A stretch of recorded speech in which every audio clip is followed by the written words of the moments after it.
Greater Iqbal park में TikToker Ayesha से बदसलूकी में मजीद 20 मुल्जिमान को 14 रोज़ा जुडिशल रिमांड पर जेल मुंतकिल कर दिया गया। जुडिशल मजिस्ट्रेट ने मुल्जिमान की शनाख्त परेड जल्द मुकम्मल करने का हुक्म दे दिया। मुल्जिमान को सख्त सिक्योरिटी में चेहरे ढांप कर अदालत लाया गया।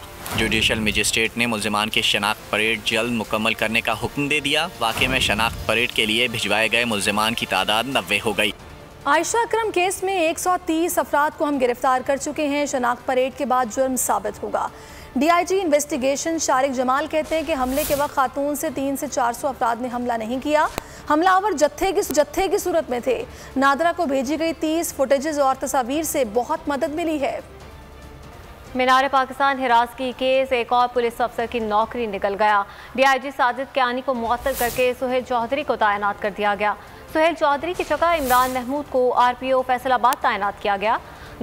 दोनों अफसरान की तैनाती का नोटिफिकेशन IG पंजाब की जानिब से जारी किया गया है। उधर रावलपिंडी थाना पीर बधाई की हुदूद में 16 साला लड़की से मदरसे के मोहतमिम ने मुबैना ज्यादती की कोशिश की। पुलिस ने मुल्जिम मुफ्ती शाहनवाज अहमद को गिरफ्तार कर लिया। मुल्जिम ने मुकदमे में अबूरी जमानत करवाई तो पुलिस ने एक और मुकदमे में गिरफ्तार कर लिया। इस्लामाबाद में बेदर्दी से कत्ल की गई नूर मुकद्दम केस में अहम पेशरफ्त हुई है। मकामी अदालत ने थेरेपी वर्क्स के CEO ताहिर ज़हूर समेत 6 मुल्जिमान की जमानत मंजूर कर ली। अदालत ने मरकजी मुल्जिम जाहिर जाफर के वालिद जाकिर जाफर और असमत आदम समेत 4 मुल्जिमान की अदालती रिमांड में तौसीक कर दी। खबर है कराची से, जिसके इलाके मीठादर में 20 करोड़ रुपए डकैती के मुल्जिमान ताहाल पकड़ में ना आ सके।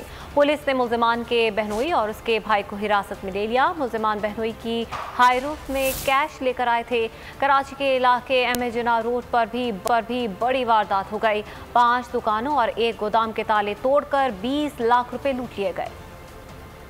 कराची में पब्लिक ट्रांसपोर्ट के सबसे बड़े मंसूबे की तैयारियां। रेड लाइन बस मंसूबे के आगाज में तमाम रुकावटें दूर कर दी गई। सिंध हुकूमत 78 अरब की लागत के मंसूबे की तामीर का आगाज 90 रोज में शुरू करेगी। 213 बसें चलेंगी। वज़ीर ट्रांसपोर्ट ओवैसिया कहते हैं कि रूट पर नकासियाब की लाइन के साथ सड़कों की तामीर भी होगी।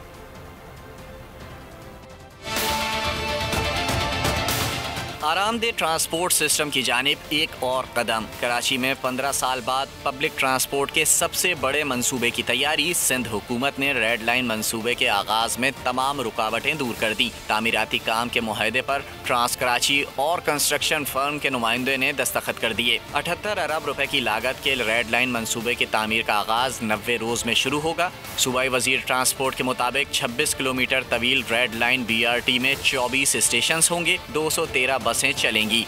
रूट पर ड्रेनेज लाइन के साथ सड़कों की तामीर भी होगी। मंसूबे के लिए ADB और दीगर इंटरनेशनल डोनर्स ने फंडिंग की है। दुनिया में इक़्तिसादी इस्तेहकाम के लिए IMF ने तारीख का सबसे बड़ा फंड जारी कर दिया। रुकन मुमालिक को 650 अरब डॉलर मुंतकिल कर दिए। पाकिस्तान को भी 2 अरब 70 करोड़ डॉलर्स की खती रकम मिल गई है। पाकिस्तान के ज़र्रे मुबादला ज़खायर 27 अरब 41 करोड़ डॉलर की रिकॉर्ड सतह तक पहुँच गए। रकम पर कोई शराइत नहीं। पाकिस्तान रकम को अपनी मर्जी के मुताबिक इस्तेमाल कर सकेगा। वापसी की फौरी मुद्दत भी मुतय्यन नहीं। शरह सूद भी निहायत कम रखी गई है। आगे बढ़ते हैं। रहनुमा नून लीग शाहिद खाकान अब्बासी ने हुकूमत की खारजा पॉलिसी को बेसमत करार दे दिया। मीडिया से गुफ्तगू में उनका कहना था कि अफगानिस्तान से मुतालिक पॉलिसी पर पार्लियामेंट को एतमाद में लिया जाए।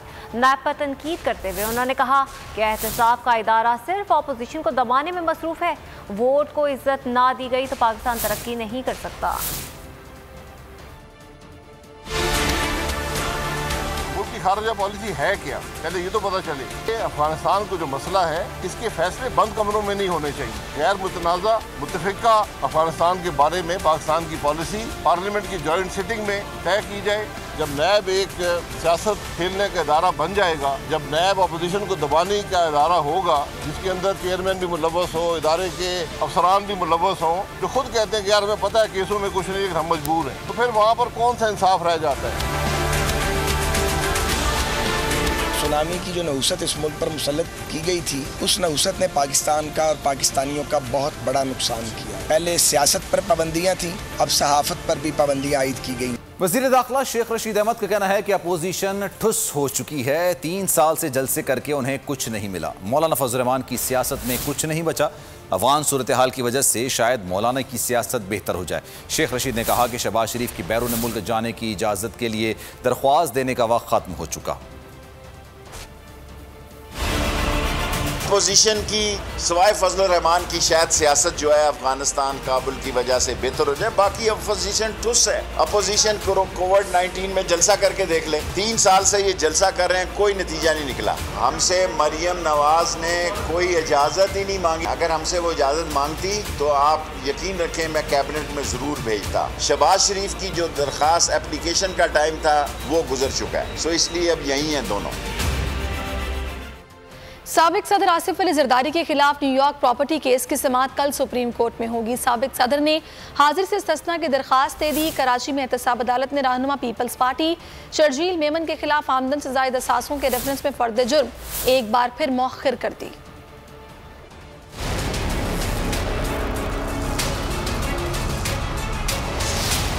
इस्लामाबाद हाईकोर्ट में आसिफ जरदारी के खिलाफ न्यू पार्क प्रॉपर्टी केस की समाअत। साबिक सदर ने हाजिरी से इस्तिस्ना मांग लिया। वकला के जरिए दायर दरख्वास्त में कहा गया है कि खराबी सेहत के बाइस ज़ाती हैसियत में पेशी से कासिर हैं। दरख्वास्त के साथ ज़ियाउद्दीन अस्पताल का 23 जून का मेडिकल सर्टिफिकेट भी मुंसलिक किया गया है। पीपल्स पार्टी के साबिक सूबाई वजीर शर्जील मेमन और दीगर के खिलाफ आमदन से ज़ायद असासों के रेफरेंसेस में फर्द जुर्म की कार्रवाई एक बार फिर मौखर। शर्जील मेमन और दीगर मुल्जिमान कराची के एहतसाब अदालत में पेश हुए। अदालत ने फर्द जुर्म की कार्रवाई शरीक मुल्जिमा सदफ के पेश न होने पर मुलतवी कर दी। आइंदा समाअत 4 सितंबर को होगी। अदालत के तमाम मुल्जिमान को हाजिरी यकीनी बनाने की हिदायत। सिंध हुकूमत को मरदमशुमारी के नताइज पर तहफ़्फ़ुज़ात हैं। सिंध में बल्दियाती इंतखाबात का इनेकाद मुमकिन नहीं। मुर्तज़ा वहाब और चीफ सेक्रेटरी हम आवाज़। इलेक्शन कमीशन में सिंध के बल्दियाती इंतखाबात से मुतालिक इजलास में चीफ इलेक्शन कमिश्नर का सिंध हुकूमत को जवाब। कहा अब ये मौक़िफ़ इख्तियार किया जा रहा है कि मरदमशुमारी के नताइज पर तहफ़्फ़ुज़ात हैं। ऐसा लगता है कि सिंध हुकूमत बल्दियाती इंतखाबात के इनेकाद में संजीदा नहीं।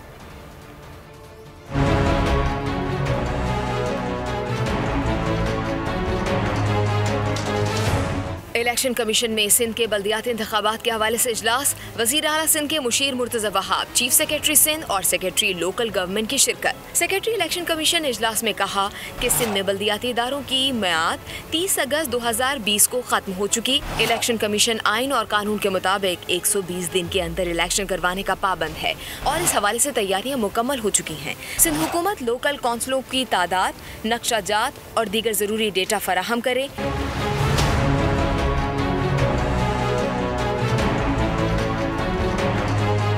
चीफ सेक्रेटरी सिंध ने अपनी हुकूमत के मौक़िफ़ की वजाहत की, जबकि मुर्तज़ा वहाब ने कहा कि हुकूमत को CCI की मंजूरी के बाद 6 मई 2021 को शाया मरदमशुमारी के नताइज पर तहफ़्फ़ुज़ात हैं।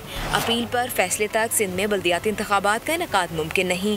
चीफ इलेक्शन कमिश्नर ने रद्द-ए-अमल में कहा कि अब ये मौक़िफ़ इख्तियार किया जा रहा है कि मरदमशुमारी के नताइज पर तहफ़्फ़ुज़ात हैं। ऐसा लगता है सिंध हुकूमत बल्दियाती इंतखाबात के इनेकाद में संजीदा ही नहीं। अगर पार्लियामेंट इस मसले को फौरी हल नहीं करती तो क्या सूबे में बल्दियाती इंतखाबात नहीं करवाए जाएंगे? इलेक्शन कमीशन का सिंध में बल्दियाती इंतखाबात के हवाले से इजलास बुलाएंगे। सिंध में कोरोना के बायस तालीमी इदारों की मुसलसल बंदिश के खिलाफ निजी स्कूलों के मालिकान, असातिज़ा और तलबा सरापा एहतजाज बन गए। कराची और सक्खर में मुजाहरे किए। कराची, हैदराबाद और लाड़काना में हुकूमती पाबंदी के बावजूद कई निजी स्कूल खोल दिए गए। महकमा तालीम सिंध ने एहतजाज पर स्कूलों का तहफ़्फ़ुज़ बंदिश का फैसला वापस ले लिया।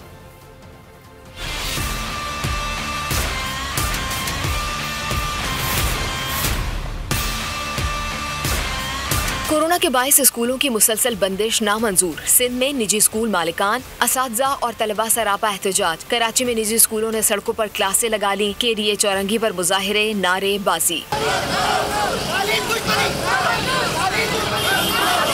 नन्हे बच्चों ने सोशल मीडिया का सहारा लेते हुए दिलचस्प वीडियोस भी अपलोड की। हम स्कूल जाना चाहते हैं, हमारी पढ़ाई घर पे नहीं हो पा रही है, हम चाहते हैं कि हम स्कूल जाके पढ़ें।